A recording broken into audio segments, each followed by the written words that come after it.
लोग जो हैं वो माँ बगलामुखी के बहुत उपासक हैं इस कलयुग में, क्योंकि माँ बगलामुखी जो है वो हर रोग, शत्रु और ऋण का जो नुकसान करने वाली चीज़ें उनका दोष दूर करने वाली है।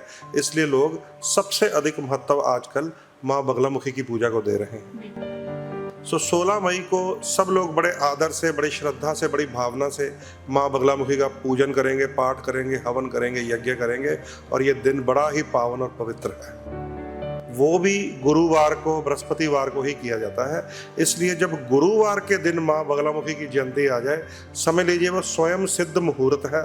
उस दिन लोग कुछ अपने मन की इच्छाएं पूर्ण करने के लिए भी हवन यज्ञ, पाठ पूजन करते हैं। बहुत सारे इंटरव्यूज करके जॉब ना मिल रही हो तो उन्हें मैंने कहा कि माँ बगलामुखी का मंत्र अवश्य करा करो। वो ऐसा उनमें आकर्षण पैदा करती है कि सामने वाला, समझ लीजिए, चित्त हो जाता है और उनको जॉब्स मिल जाती हैं। इसलिए ये आकर्षण और स्तंभन की देवी है। मैंने अपने पिछले 25 साल की प्रैक्टिस में ये देखा है कि बहुत सारे बड़े बड़े बिजनेसमैन, बड़े बड़े पॉलिटिकल लीडर, चाहे वो सीधा आए चाहे वो छुप कर आए, जब भी चुनाव आते हैं या कोई टेंडर भरना होता है, कोई कंपटीशन होता है, माँ बगलामुखी के दरबार तक जरूर पहुंचते हैं। जय माता दी, नमस्कार। मैं दीप्ति शर्मा आपका पंजाबी लाइफस्टाइल में स्वागत करती हूँ। श्री बगलामुखी माता, सब पूछते हैं, सब उनको अपना ही मानते हैं। वहीं पे अगर विसाख महीने की बात की जाए तो श्री बगलामुखी माता जयंती आने वाली है। इसी चीज़ के ऊपर चर्चा करने के लिए आज हम पंजाब के प्रमुख पंडित जी के पास पहुंचे हैं, राजन शर्मा जी। बात करते हैं उनके साथ कि बगलामुखी माता जी की जयंती आ रही है और उस पर उनका क्या कहना है। नमस्कार सर। जय माता दी।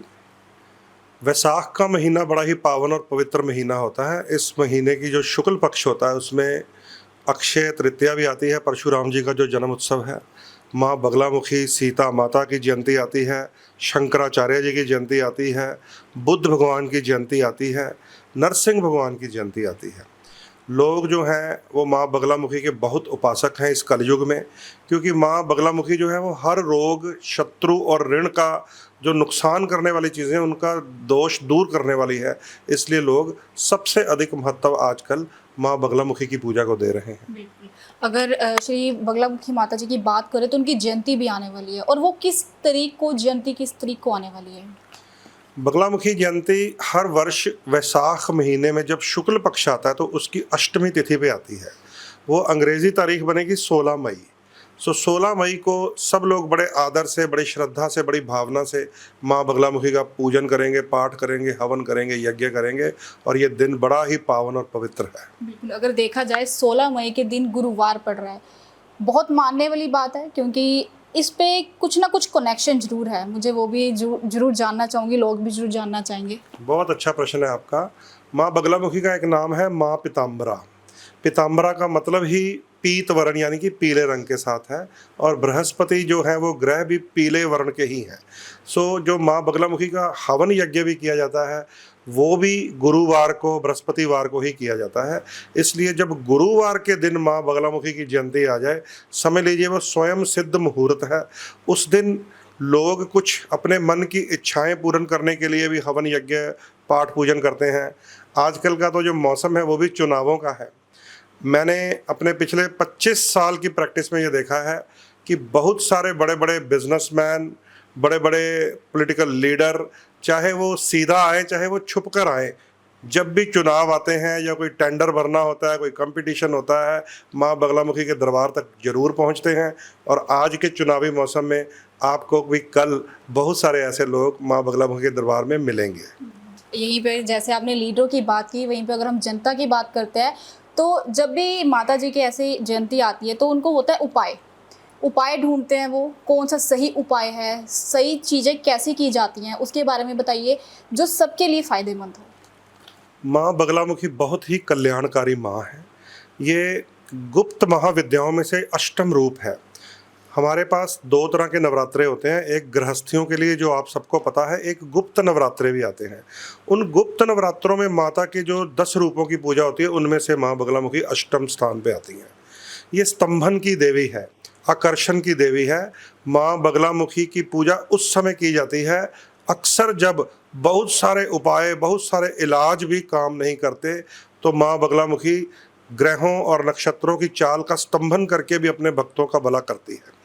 माँ बगलामुखी की जो पूजा है साधकों के लिए तो बड़ी कठिन है, परंतु साधारण गृहस्थियों को एक साधारण मंत्र से ही माँ बगलामुखी कल्याण कर देती है। वो मंत्र बड़ा ही पावन है, मैं आपको बता भी देता हूँ। ओम हलीम बगलामुखी सर्वदुष्टा नाम वाचम मुखम पदम स्तंभे जीवा कीले बुद्धि विनाशाय हलिम ओम स्वाहा। इस मंत्र को एक नारियल को पकड़कर आप नारियल पे वो मंत्र करें और अपने सर से 36 बार उल्टा घुमाकर एंटी क्लॉकवाइज, और जहाँ भी माँ का हवन हो रहा हो हवन कुंड में भस्म कर दें, तो कई प्रकार के रोग, ऋण, शत्रु, कर्जे, दुख, कष्ट, विकार नष्ट होते हैं। और ये दिन बड़ा ही पावन आ रहा है, बहुत सारे लोगों को इस दिन का फ़ायदा लेना चाहिए। अगर यहीं पे माता की बात करें तो माता तो एक है, नाम अलग अलग दिए गए हैं। लक्ष्मी माता माना जाता है, माता एक ही है, बट एक कह सकते हैं धन की देवी कहा जाता है उनको।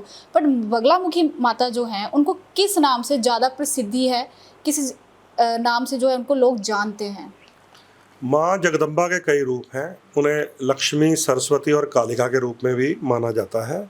ज्ञान देने वाली, शक्ति देने वाली, बुद्धि और वाणी देने वाली माँ बगलामुखी जो है वो गुप्त महाविद्याओं में आती है। उसे आकर्षण की देवी कहते हैं, स्तंभन की देवी कहते हैं। बहुत सारे बच्चों के ऊपर हमने ये प्रयोग किया है, जिनको जब बहुत सारी इंटरव्यूज़ करके जॉब ना मिल रही हो तो उन्हें मैंने कहा कि माँ बगलामुखी का मंत्र अवश्य करा करो। वो ऐसा उनमें आकर्षण पैदा करती है कि सामने वाला समझ लीजिए चित्त हो जाता है और उनको जॉब्स मिल जाती हैं।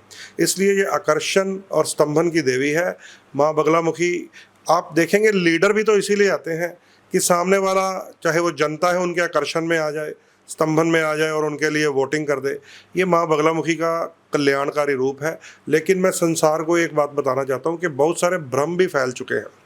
लोग अपने किसी शत्रु का, किसी पड़ोसी का, किसी रिश्तेदारी का नाम लेकर ऐसे ऐसे हवन करवाने शुरू कर दिए हैं कि ये कर दो तो वो नाश हो जाएगा। ऐसा कुछ नहीं होता। माँ बगलामुखी के हवन से, पूजन से, पाठ से मोह का नाश होता है, अपने विकारों का, अपने लोभ का नाश होता है। तो जो शत्रु हमारे शरीर के अंदर है उनका नाश होता है। हालांकि शत्रु नाश करने की देवी है, पर यह किसी सांसारिक शत्रु के ऊपर अगर किया जाए तो बहुत सारे लोगों के ऊपर ये उल्टा भी पड़ता है। इसलिए ध्यान रखना चाहिए, ये आकर्षण और स्तंभन की देवी है। आप माँ का मंत्र कीजिए, सारा संसार आपके ऊपर अपने आप ही आकर्षित हो जाएगा। ये भी अगर बात करें क्या इस दिन कोई एक रंग डालने की ज़रूरत होती है? क्योंकि कई होते हैं, कुछ उपाय होते हैं जो स्पेसिफिक टाइम के लिए, कुछ टाइम के लिए ही नियमित होते हैं।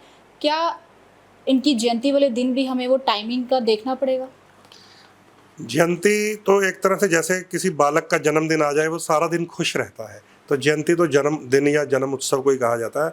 माँ बगलामुखी तो पूर्ण सारा दिन सुबह से लेकर शाम तक माँ बगलामुखी का ही माना जाता है, अगले दिन की सुबह उदय तक। लेकिन माँ बगलामुखी की जो पूजा होती है उसका जो विशेष विधान है वो पीले रंग के साथ ही जुड़ा हुआ है। माँ बगलामुखी को भी पीला आसन चाहिए, साधक को भी पीला वस्त्र चाहिए, और जो इसके विशेष मंत्र होते हैं वो सूर्यास्त के बाद किए जाते हैं। तो पीले रंग का बहुत अधिक महत्व है, और सूर्य अस्त के बाद की गई पूजा रात्रि समय जो स्तंभन मंत्र पढ़े जाते हैं उनका भी बहुत अधिक महत्व है। बहुत सारे साधक इन बातों को जानते हैं। मैं नहीं चाहता कि साधारण जनता इन बातों में आए। साधारण जनता उस दिन पीले वस्त्र पहने, माँ का जो प्यारा सा मंत्र है वो पढ़े और नारियल अपने सर से वार कर हवन कुंड में भस्म कर दे, तो उनके रोग दूर होंगे, दुख दर्द दूर होंगे, शत्रु दूर होंगे, कर्जा दूर हो। तो सर लोगों को, पंडित जी, लोगों को जाते हुए आप क्या कहना चाहोगे? किस तरह उनको मोटिवेट करोगे? जो लोग, कईयों की तबीयत भी खराब होगी, वो नहीं जा पाएंगे, उनको घर बैठे क्या कहना चाहोगे? घर बैठे आजकल तो सोशल मीडिया का ज़माना है। मंत्र बड़ा आसान, मैं दोबारा दोहरा देता हूँ। ओम हलीम बगलामुखी सर्व दुष्टा नामा वाचम मुखम पदम स्तंभय जीवा कीलय बुद्धि विनाशाय हलिम ओम स्वाहा। अगर आपके चैनल के माध्यम से भी ये आराम से सुन लेंगे, लिख लेंगे, तो वो ये मंत्र कर पाएंगे। अन्यथा सोशल मीडिया पर भी ये मंत्र मिल जाता है। उस दिन सारा दिन अपने घर में, अपने दफ्तर में ये मंत्र चलाएं तो बड़ा ही शुद्ध होगा। उस दिन पीले वस्त्र पहन कर रखें, पीला प्रसाद बना लें। बहुत सारे लोग मीठा पीला हलवा बनाते हैं, बहुत सारे लोग मीठे कड़ी चावल, पीले कड़ी चावल बनाते हैं, मीठे चावल बनाते हैं पीले करके। तो ये प्रसाद मंत्र करके, पाठ करके, साधना करके स्वयं भी खा सकते हैं और अपने मित्रों को, बंधुओं को, दोस्तों को भी भेंट करें, ताकि माँ बगलामुखी सबका कल्याण करे, सबके रोग, ऋण, कर्जे, शत्रुओं का हरण करे। यहीं पे पंडित जी ने बता दिया है कि बगलामुखी माता की जयंती किस तरह मनानी है। आप भी जरूर हमें कमेंट बॉक्स में शेयर करके बताएं कि पंडित जी ने जो बताया आपको किस तरह लगा, आप उसको किस तरह जो है फॉलोअप करेंगे। ऐसे और अपडेट्स के लिए जुड़े रहे पंजाबी लाइफस्टाइल के साथ।